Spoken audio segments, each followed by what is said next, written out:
long enough. 8 years with the Caldari Foreign Service running intelligence ops deep inside the Galactic Federation. As far as I'm concerned, they're all a bunch of hump-sucking drones with absolutely no sense of purpose in their lives. So, I created my own purpose. I took everything I'd learned about the border zone and cargo transit routes from both sides, and I put it to my own good use. Let the state and Federation worker bees conduct the sweat work. I'll just lighten their loads a little bit.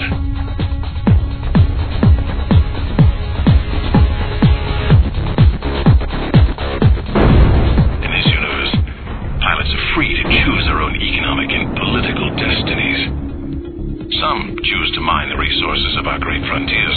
Some choose to run cargo missions. Still others try to flex their muscle by hunting bounty on outlaw pilots. I keep all these guys very busy. Sure, they're constantly trying to build a faster ship or better weapons, but they just don't get it.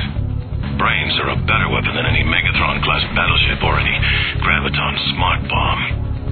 And my brains have built an empire all my own. I like it out here in the New Eden. It's truly a promised land. I promise I'll discover your